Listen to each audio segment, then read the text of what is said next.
The poor guy has no idea. Those were my wife's exact words about me on a call, she thought. I couldn't hear I am 32, married to my wife, 29, for 4 years. Together 6 years total. I work in software development. She is in marketing. Her family is comfortable. Mine built wealth over 3 generations.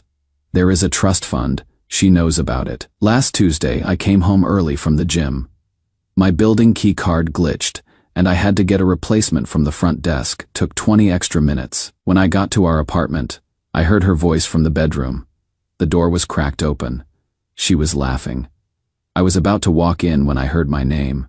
The poor guy has no idea. He thinks I actually care about his coding projects. God. He spent 40 minutes last night explaining some algorithm to me. I wanted to die. Her friend's voice came through the speaker, amused but muffled. Something about waiting it out. Until his trust fund vests 3 more years and I am set for life. His grandfather set it up so he gets full control at 35.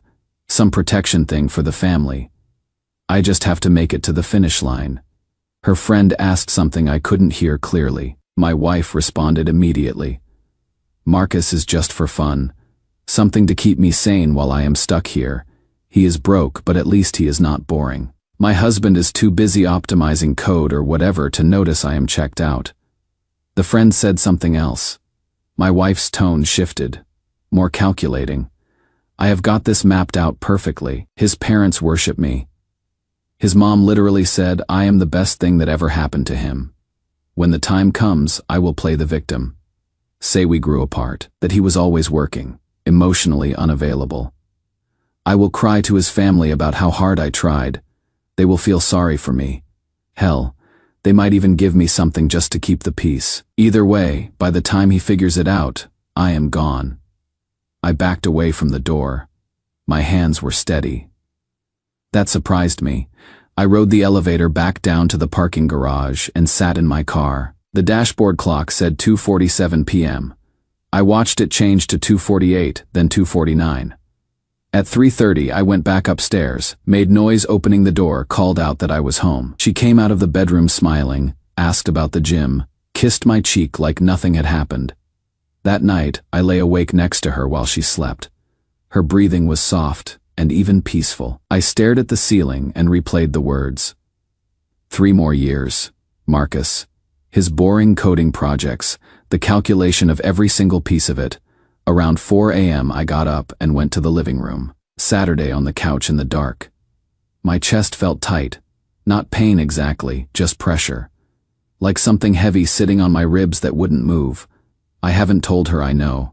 It has been 4 days now. I have been going through the motions. Coffee in the morning. Work. Coming home. She hasn't noticed anything different, but I started seeing things I had ignored before. How she perks up when my dad mentions the family investments. How she always suggests expensive restaurants when my parents are paying. How interested she got in our finances around year 2, wanting to combine everything for efficiency. I remember our second date. She asked about my family. Normal question. But then she got specific. What my father did. Whether I had siblings who might inherit. If my grandparents were still alive. Whether we owned property. At the time I thought she was just curious about my background. Now I am adding it up differently. Last night she brought up having a baby again. Said she has been thinking about it seriously and feels ready. My stomach turned over. Is that part of the plan? Lock things down more permanently? I haven't told anyone yet. Not my parents. Not my best friend Chris. I am not ready to hear myself say it out loud, that my marriage is a long-term investment strategy to someone who thinks my work is boring, and I am too stupid to notice she is planning her exit. The trust fund she mentioned. My grandfather established it when I was born. Income from it becomes accessible for specific purposes, like buying property or starting a business, but full control and the principal doesn't transfer until I am 35. My dad built in protections. If I get divorced before the vesting date, the structure changes. Protections kick in. She doesn't know that. She thinks she just has to wait 3 more years and then walk away with her cut. I keep thinking about how long she has been counting down. How many nights she has fallen asleep next to me doing math. How many times she has kissed me while planning her exit strategy. I don't know what I am asking for here. Part of me still cannot believe it is real, but I know what I heard. her voice. The casual cruelty of it, the laugh. Has anyone been through something like this? Do I confront her now, or wait? What do I even do with this information? Everything looks the same. Our apartment, her face. The way she touches my arm when she talks. But nothing feels real anymore. Edit, didn't expect this response. Reading everything even if I cannot reply to all of it. To answer the common question, yes, I am absolutely certain about what I heard. She said my name. She mentioned the trust timeline. She called my work boring. There is no ambiguity here. I heard every word. Edit 2, several people asking about the trust. Yes, it is real. My grandfather's estate attorney structured it. Full control transfers at 35. Before that, I can access funds for approved purposes, but trustees have to sign off. She knows the basic structure because I told her years ago when we were talking about buying a house. I didn't think anything of sharing that information at the time. Why would I? Edit 3. The people telling me to document everything and not show my hand. I hear you. That is what my gut is telling me too. I just needed to write this out somewhere. Get it out of my head. Thank you. Update 1 I have been watching. Not in a paranoid way, just paying attention without the filter of trust I had before. She texts constantly, always has. I never thought about it. Now I notice how she angles her phone away when I am nearby, how she taps out of apps quickly when I walk into a room, how she takes certain calls on the balcony even in cold weather. I am the primary account holder on our phone plan. I can see call logs and text frequency without accessing her actual messages. There is one number she texts dozens of times daily. Calls lasting 30 to 45 minutes. I looked it up. Marcus, the pattern goes back 10 months. I haven't confronted her. Everyone in the comments said document first, so that is what I am doing. I opened a new bank account at a different institution, moved my personal savings from before the marriage into it. Just my money, nothing joint. I need something completely separate from her access. I started a note on my phone, locked with a password she doesn't know, just dates and observations. When she says she is meeting her friend Sarah, but her location sharing shows her across town. When she says she has a work dinner but comes home smelling like cologne that isn't mine. The hardest part isn't the betrayal anymore. It is the performance. She comes home and asks about my day with the same enthusiastic energy she has always had. Makes dinner, initiates sex. Everything appears normal. Except now I cannot unsee the patterns. When she asks about my work, she doesn't actually listen to my answer. She is waiting for her turn to talk. When she suggests date nights, it is always expensive places where I pay. When she talks about our future, she is vague about specifics, but detailed about lifestyle expectations. Last week my mom called. Normal conversation about family stuff. After we hung up, my wife asked what we talked about. I said just catching up. She pushed. Did your mom mention anything about your dad's investment portfolio? About the trust structure? I had never noticed before how often she steers conversations toward my family's finances. That night I did something I am not proud of. She was in the shower. Her phone was charging on the nightstand, not locked. She had just been using it. I looked at her screen time settings. There is an app called Signal that she uses constantly. I didn't open it, but I could see she is on it multiple hours daily. When I asked her about it later, casually, she said it was for a workgroup chat. Her company doesn't use Signal. I work in tech. I know what that app is for. Encrypted messaging that doesn't back up to cloud. I went through our joint account history more carefully. Nothing suspicious in the transactions themselves, but I noticed the balance isn't growing the way it should be. We both contribute equally. Both have good incomes, but somehow there is less there than the math says there should be. When I mentioned it to her, she got defensive, said I was being paranoid. That expenses have been higher lately. She rattled off examples: car maintenance, her sister's birthday gift, that weekend trip we took. Then she cried, said I was making her feel like she had to justify every purchase, that it felt controlling. She apologized for getting emotional, said work has been stressful and her friend is getting divorced, and it is making her anxious about us. The whole thing felt rehearsed, like she knew exactly what to say to redirect my concerns. I didn't push it, just said I understood and dropped it. But I screenshot the account history first. Chris noticed I have been off. We met for beers last Saturday. He asked directly if everything was okay. I almost told him, the words were right there, but I couldn't do it. Couldn't make it real by saying it out loud. I said work stress. He didn't buy it, but he let it go. Sunday night, I couldn't sleep. Just lay there staring at the ceiling while she breathed softly next to me. Around 2 a.m. I got up, went to the bathroom, caught my reflection in the mirror. I looked tired. Older. There were shadows under my eyes I hadn't noticed before. I pressed my palms against the counter edge and squeezed, felt the pressure in my hands. Wanted to break something. Didn't stood there until the feeling passed. When I came back to bed, she had rolled over into my spot, still asleep. I had to wake her gently to move back to her side. She mumbled, sorry, and shifted over without opening her eyes. It hit me then.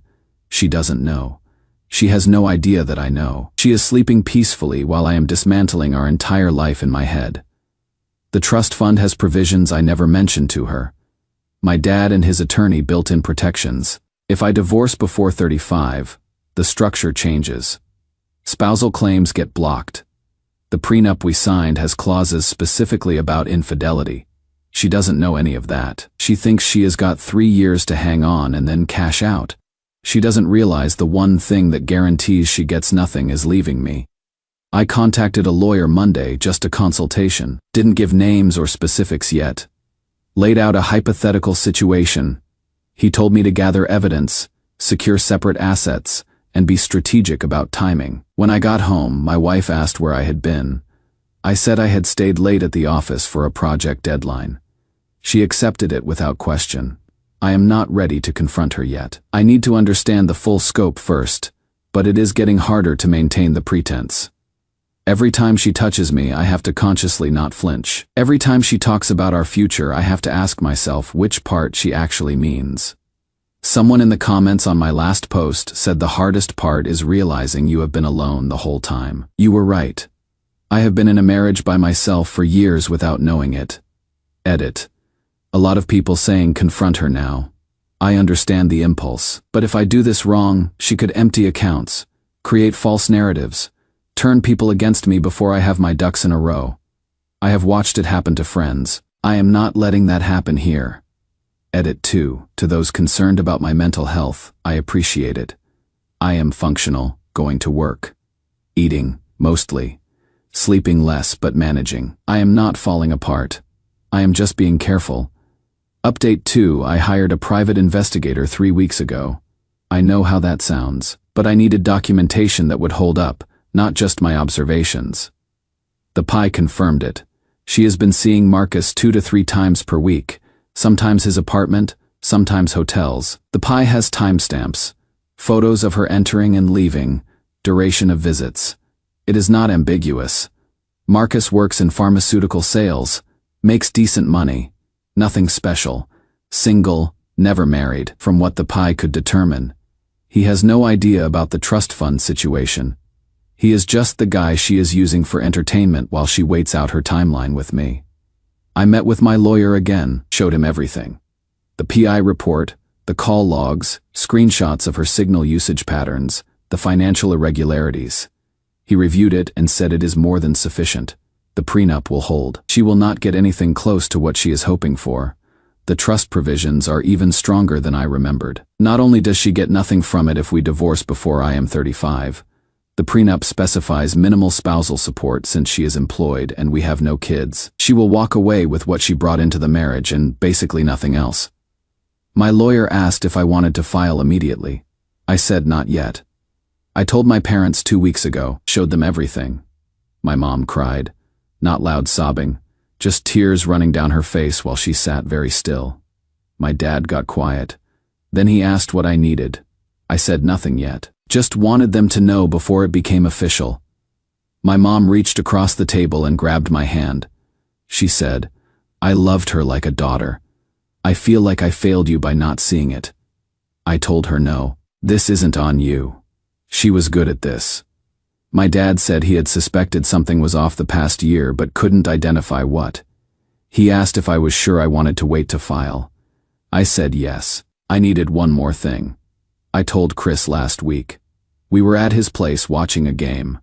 I muted the television during halftime and just said it, all of it, The phone call, the affair, the 3-year plan. He sat there processing for a long moment. Then he said, "I am going to ask you something, and I need a real answer. Are you safe?" I didn't understand the question at first, he clarified. "Is she dangerous? Is there any chance she had hurt you if she knew you found out?" I said no. "She is calculating. Not violent," he nodded. Then he asked what I needed from him. I said just this: someone who knows. He offered to be there when I confronted her. I told him I would let him know. I also started moving money. Carefully, legally. Documented everything first to show proper division. Then I transferred my half of the joint savings into my separate accounts. When she noticed, I told her I was reorganizing for better tax efficiency. She bought it. Last week I tested something, told her I had been thinking about the baby conversation, that maybe she was right and we should start trying. Her face lit up. She started talking immediately about names, nursery ideas, how happy my parents would be to be grandparents. I watched her perform, because that is what it was. A performance. I knew about the affair. I knew about Marcus. I knew about the countdown she had been keeping. She wasn't excited about having a baby with me. She was excited about locking down the investment. We were at dinner when I brought it up. Nice Italian place downtown. She had suggested it. She ordered wine without asking if I wanted to split a bottle. She just ordered for the table like she always does. Halfway through the meal, I said, "I have been thinking about something. If your career really took off, if you had an opportunity that required relocating, would you take it?" She paused with her fork halfway to her mouth. "What do you mean? Just curious." "Like if you got a huge promotion but it meant moving to another city, would you?" She set down her fork. "Are you asking if I would choose my career over us?" "I am asking what you would do." She reached across the table for my hand. "I wouldn't. We are a team. We would figure it out together. Maybe you could work remote. Maybe I had turned it down, but I wouldn't just leave." The lie came so easily to her, so naturally. I nodded and said, "That is good to know." She smiled and went back to her pasta. When we got home, I couldn't do it anymore. Couldn't be in the same room with her. I told her I had to finish some work, went into my home office and closed the door. At some point, I realized my jaw hurt from clenching it. My right hand was in a fist. I looked down and my knuckles were white. I stood up, paced the small room, felt the rage building like pressure behind my eyes, looked at the wall, thought about putting my fist through it. Instead, I grabbed my gym bag and left. It was 10 p.m. I went to the 24-hour gym and ran on the treadmill until my legs shook, came home after midnight. She was asleep. Yesterday, I did something my lawyer specifically asked for. I needed one more piece of evidence. I told her I had to work late, left at my normal time. Saturday in a coffee shop for an hour. Then I came back to the apartment quietly, parked in a guest spot instead of my usual space, used my key to come in through the building's side entrance. I could hear her voice before I even got to our door. She was on the phone, laughing. I stood in the hallway and pulled out my phone, started recording. Her voice was clear through the door. She must have been in the living room near the entrance. "I am just so bored, Marcus. He spent 2 hours last night talking about some new project architecture. I literally wanted to scream. 3 more years of this, and then I am done." Marcus said something. She laughed again. "No, he has no idea. He is completely oblivious, comes home, talks about work, falls asleep. The most exciting thing he has done in months is suggest we start trying for a baby. Can you imagine me, stuck here with his kid while he codes all day?" More talking from Marcus. Her tone changed slightly. "I am serious about the timeline, though. The trust vests when he turns 35. That is exactly 3 years from now. I have already talked to a divorce attorney, informally. Off the record, she said with the prenup, I will not get much. But if I am careful, I can make a case for more. I just need to document that I have been the supportive wife, that I tried. When the time comes, I will tell everyone he changed. Got cold, pushed me away. His family will feel sorry for me." Long pause while Marcus responded. She said, "If he somehow found out before then, I had just flipped the script. Make him the bad guy. Tell everyone he was controlling, financially abusive, that I was scared of him. His parents would believe me. I have spent 4 years building that trust. I had burn it to the ground if I had to." I recorded 12 minutes total. Then I left the same way I came in, Saturday in my car in the parking garage. Listened to my own breathing. Felt my heart pounding in my chest. She had just detailed her backup plan, the one where I am the villain, where she destroys my relationship with my family, where she takes the trust I have built with the people I love and weaponizes it. I forwarded the recording to my lawyer, backed it up in 3 separate locations. I am filing Monday. Papers are ready. Everything is in place.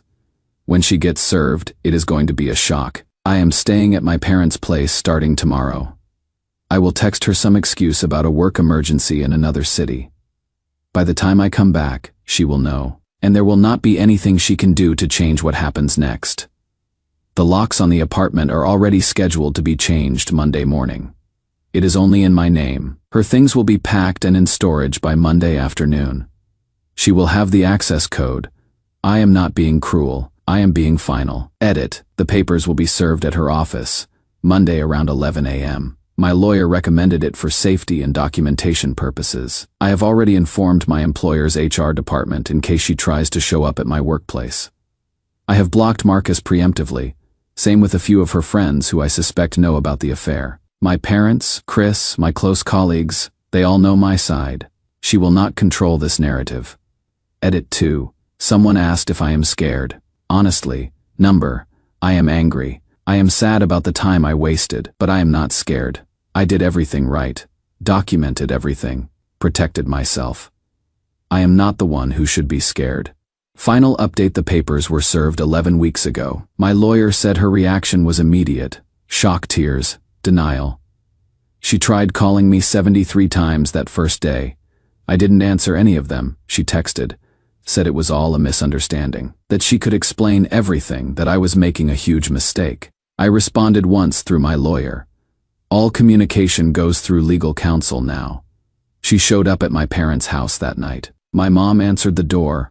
My wife, ex-wife now, I guess, cried and begged. Said I would misunderstood something she said. That she loved me. That we could fix this. My mom let her talk for about 3 minutes. Then she said, I heard the recording. I know what you said about my son. I know what you called his work. I know about your plan. You need to leave now. My wife stared at her, opened her mouth. Nothing came out. My mom shut the door. The next day she started the social media campaign, posts about heartbreak, about sudden betrayal, about not understanding what happened. Vague implications that I had changed, become distant, cold. A few people reached out asking what was going on. I didn't respond publicly. I sent private messages to the people who mattered. Just the facts. I discovered infidelity and financial planning I wasn't comfortable with. I am moving forward with divorce. Most people were supportive. Some of her close friends took her side. I expected that. Let them. Her lawyer tried to negotiate, said she would agree to a quick divorce in exchange for a settlement. My lawyer came back with the prenup terms. That is when it got hostile.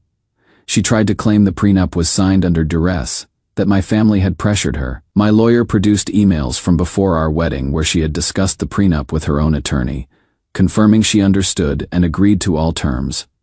That argument died. Then she claimed I had been financially controlling, that she had had no access to money. My lawyer showed joint account records proving full access, plus records of the separate account she had opened, that I only discovered during this process. That argument died too. She tried to claim I had been emotionally abusive. Her evidence was that I had grown cold the last few months of the marriage.